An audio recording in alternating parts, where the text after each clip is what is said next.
आकाशवाणी भोपाल से प्रस्तुत है प्रादेशिक समाचार।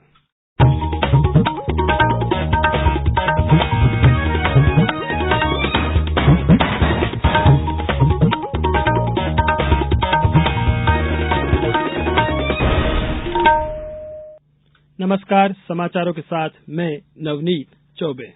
सबसे पहले इस बुलेटिन के मुख्य समाचार। प्रधानमंत्री नरेंद्र मोदी 24 अप्रैल को रीवा में राष्ट्रीय पंचायती राज दिवस के कार्यक्रम में शामिल होंगे। भगवान परशुराम की जन्मस्थली इंदौर जिले के जानापावा में लोक परशुराम धाम बनाया जाएगा। प्रदेश में आज धार्मिक श्रद्धा और उल्लास के साथ मनाई जा रही ईद उल फितर और अगले 24 घंटों के दौरान प्रदेश में कहीं कहीं बारिश होने की संभावना। अब समाचार विस्तार से। प्रधानमंत्री नरेंद्र मोदी आगामी 24 अप्रैल को रीवा में राष्ट्रीय पंचायती राज दिवस के कार्यक्रम में भाग लेंगे। श्री मोदी यहां 17,000 करोड़ रुपए लागत की राष्ट्रीय परियोजनाओं का शिलान्यास और लोकार्पण करेंगे। इस दौरान आयोजित कार्यक्रम में विभिन्न सांस्कृतिक प्रस्तुतियां होंगी, जिसमें धरती कहे पुकार के नाट्य का मंचन भी होगा। कल हुई इस नाट्य की ब्रीफिंग के बाद मुख्यमंत्री ने कहा कि प्राकृतिक खेती धरती को बचाने के लिए बहुत जरूरी है। उन्होंने कहा कि नाट्य के माध्यम से लोगों में प्राकृतिक खेती का बेहतर ढंग से संदेश पहुंचना चाहिए। मुख्यमंत्री ने कहा कि प्रधानमंत्री श्री मोदी का प्राकृतिक खेती पर विशेष जोर है। मुख्यमंत्री शिवराज सिंह चौहान ने कहा है कि भगवान परशुराम की जन्मस्थली इंदौर जिले के जानापाव में एक विशाल लोक परशुराम धाम का निर्माण किया जाएगा। आज परशुराम जयंती के मौके पर आयोजित कार्यक्रम में उन्होंने कहा कि हमें भगवान परशुराम से प्रेरणा लेकर अन्याय और अत्याचार को खत्म कर आगे बढ़ना चाहिए। इससे पूर्व भोपाल के गुफा मंदिर में आयोजित कार्यक्रम में मुख्यमंत्री ने कहा कि धर्म और संस्कृति की रक्षा करने वाले ब्राह्मणों के कल्याण के लिए राज्य में ब्राह्मण कल्याण बोर्ड की स्थापना की जाएगी। वहीं अक्षय तृतीया का त्योहार आज प्रदेश भर में मनाया जा रहा है। इस दिन लोग ईश्वर का आशीर्वाद प्राप्त करने के लिए पूजा अर्चना करते हैं और अच्छे भाग्य के लिए व्यवसाय की शुरुआत करते हैं। सतना, अशोकनगर, देवास, जबलपुर, रायसेन, नीमच, धार सहित अन्य जिलों से भी अक्षय तृतीया और परशुराम जयंती मनाए जाने के समाचार मिल रहे हैं। मुख्यमंत्री शिवराज सिंह चौहान ने बालाघाट जिले के गढ़ी क्षेत्र में हॉक फोर्स एवं बालाघाट पुलिस की कार्रवाई में 14 लाख की इनामी 2 दुर्दांत महिला नक्सली मार गिराने पर बधाई दी है। दोनों नक्सली एरिया कमेटी मेंबर होकर वर्षों से नक्सल गतिविधियों में संलग्न थी। मध्य प्रदेश और छत्तीसगढ़ सरकार द्वारा संयुक्त रूप से प्रत्येक पर 14 लाख रुपए का इनाम घोषित था। देश में पिछले 24 घंटे के दौरान 12,193 कोविड संक्रमण के मामले सामने आए हैं। केंद्रीय स्वास्थ्य मंत्रालय के अनुसार इस दौरान 10,765 रोगी स्वस्थ हुए। स्वस्थ होने की दर 98.66% है। इस समय कोविड संक्रमितों की संख्या 67,556 हो गई है। देशव्यापी अभियान के अंतर्गत देश में अब तक लगभग 220 करोड़ 66 लाख से अधिक कोविड रोधी टीके लगाए गए हैं। और अब सुनिए आकाशवाणी के लोकप्रिय कार्यक्रम प्रधानमंत्री की मन की बात पर आधारित विशेष श्रृंखला। आज की कड़ी का विषय है गरीबों को मुफ्त राशन। आकाशवाणी पर यह सिलसिला इस महीने यानी अप्रैल में 100वीं कड़ी के साथ जारी रहेगा। इस विशेष मौके पर मन की बात कार्यक्रम से प्रधानमंत्री के चुनिंदा संबोधनों को फिर से प्रस्तुत किया जा रहा है। इस विशेष कार्यक्रम की आज की कड़ी में पेश है 30 मई 2021 को प्रसारित मन की बात कार्यक्रम में प्रधानमंत्री के ये विचार। क्या आपको पता है इस महामारी में भी हमारे किसानों ने रिकॉर्ड उत्पादन किया है। किसानों ने रिकॉर्ड उत्पादन किया तो इस बार देश ने रिकॉर्ड फसल खरीदी भी की।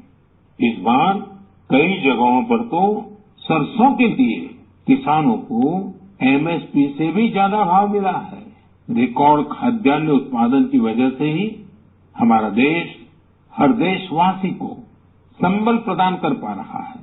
आज इस संकट काल में 80 करोड़ गरीबों को मुफ्त राशन उपलब्ध कराया जा रहा है ताकि गरीब के घर में भी कभी ऐसा दिन न आए जब चूल्हा न जले। अब समाचारों में वक्त है एक ब्रेक का। ये समाचार आप आकाशवाणी भोपाल से सुन रहे हैं। हमारे समाचारों को अब आप कभी भी और कहीं भी अपनी सुविधा के अनुसार सुन सकते हैं। ये समाचार बुलेटिन यूट्यूब, ट्विटर और फेसबुक पर AIR न्यूज भोपाल पेज पर भी सुने जा सकते हैं। इसके अलावा आप हमारी वेबसाइट newsonair.nic.in पर अथवा AIR न्यूज ऐप पर भी समाचार सुन सकते हैं। समाचारों में एक बार फिर आपका स्वागत है। मुख्यमंत्री शिवराज सिंह चौहान मंडला जिले में 27 अप्रैल को आयोजित कार्यक्रम में लाडली बहना योजना, मुख्यमंत्री आवासीय भू अधिकार योजना एवं स्व सहायता समूह की महिलाओं को लाभान्वित करेंगे। कार्यक्रम में 75,000 हितग्राही शामिल होंगे। इस दौरान मुख्यमंत्री पैसा मोबिलाइजर, जन सेवा मित्र, जन अभियान परिषद के सदस्यों से संवाद भी करेंगे। कार्यक्रम में लगाई जाने वाली प्रदर्शनी में कोदो, कुटकी और अन्य मोटे अनाजों की जानकारी दी जाएगी। श्री चौहान वन्य प्राणी प्रबंधन कार्यशाला में भी शामिल होंगे। कार्यशाला ग्राम मोचा में 27 से 29 अप्रैल तक होगी।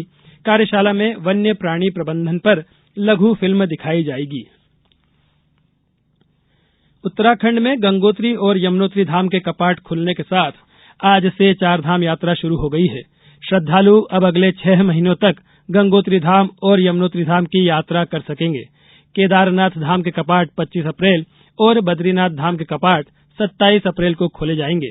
सरकार ने तीर्थ यात्रा के दौरान श्रद्धालुओं को विभिन्न सुविधाएं देने के पर्याप्त प्रबंध किए हैं। इसमें जल, प्रसाधन, बिजली और प्राथमिक उपचार की सुविधा शामिल है। श्रद्धालुओं को स्वास्थ्य सुविधाएं देने के लिए चिकित्सा राहत शिविर स्थापित किए गए हैं। ईद उल फितर आज प्रदेश में धार्मिक श्रद्धा और उल्लास के साथ मनाई जा रही है। नमाजियों ने मस्जिदों और ईदगाहों में नमाज अता की। नमाज के बाद उन्होंने एक दूसरे को शुभकामनाएं दी। इस अवसर पर मुस्लिम धर्मावलंबियों ने भोपाल की ताजुल मस्जिद सहित अन्य शहरों की मस्जिदों में नमाज पढ़कर दुआएं मांगी और एक दूसरे को बधाइयां दी।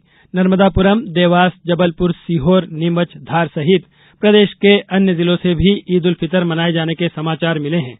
राज्यपाल मंगूभाई पटेल और मुख्यमंत्री शिवराज सिंह चौहान ने ईद उल फितर के पावन पर्व पर प्रदेशवासियों को बधाई और शुभकामनाएं दी हैं।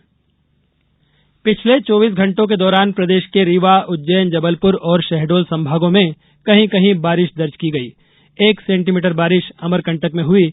मौसम केंद्र भोपाल ने आगामी 24 घंटों के दौरान भोपाल, जबलपुर, इंदौर, उज्जैन और शहडोल संभागों में कहीं कहीं बारिश या गरज चमक के साथ बौछारें पड़ने की संभावनाएं जताई है। राजधानी भोपाल में गरज चमक के साथ हल्की बारिश हो सकती है। आज विश्व पृथ्वी दिवस है। पर्यावरण तथा पृथ्वी के प्राकृतिक संसाधनों की सुरक्षा के बारे में जागरूकता बढ़ाने के लिए हर साल 22 अप्रैल को यह दिवस मनाया जाता है। जनजातीय कार्य विभाग के बावड़िया कला स्थित एकलव्य आदर्श आवासीय विद्यालय भोपाल में आज पौधारोपण, श्रमदान, पृथ्वी व पर्यावरण से संबंधित पेंटिंग और पोस्टर प्रतियोगिता, रंगोली, फेस पेंटिंग प्रतियोगिता आयोजित की गई। इस अवसर पर नर्मदापुरम जिले के इटारसी स्थित गवर्नमेंट गर्ल्स कॉलेज में भाषण और पोस्टर प्रतियोगिता के साथ पृथ्वी का महत्व और उसके संसाधनों के संरक्षण विषय पर कार्यशाला का आयोजन किया गया। पृथ्वी दिवस के अवसर पर कॉलेज की छात्राओं द्वारा जागरूकता रैली निकाली गई। अब कुछ समाचार संक्षेप में। राष्ट्रीय जनसंपर्क दिवस के उपलक्ष्य में भोपाल स्थित होटल पलाश रेसिडेंसी में कल G20 और भारतीय मूल्य जनसंपर्क के परिप्रेक्ष्य में विषय पर व्याख्यान एवं सम्मान समारोह आयोजित किया गया है। अशोकनगर में शुद्ध पेयजल आपूर्ति सुनिश्चित करने एवं ग्रामीण क्षेत्रों की पेयजल समस्याओं के संबंध में प्राप्त शिकायतों के त्वरित निराकरण हेतु जिला तथा जनपद पंचायत स्तर पर कंट्रोल रूम स्थापित किए गए हैं। सतना जिले के मैहर जनपद पंचायत में मुख्यमंत्री कन्या विवाह योजना के तहत 259 जोड़ों का विवाह संपन्न कराया गया। सीहोर नगर में पीएम आवास योजना के अंतर्गत अभी तक 3,175 आवास हितग्राहियों को आवंटित किए गए हैं। शिवपुरी जिले में स्वास्थ्य विभाग द्वारा गंभीर हृदय रोग से ग्रसित 30 नौनिहालों का चिन्हांकन कर इनके दिल का ऑपरेशन करवाया जाएगा। नीमच जिले में मुख्यमंत्री कन्यादान विवाह योजना के तहत निःशुल्क सामूहिक विवाह सम्मेलन में 19 जोड़ों का विवाह संपन्न हुआ। और नर्मदापुरम जिले के सतपुड़ा टाइगर रिजर्व ने आज विश्व पृथ्वी दिवस के अवसर पर पचमढ़ी नगर में जन जागरूकता रैली का आयोजन किया। इस बुलेटिन में बस इतना ही। नमस्कार।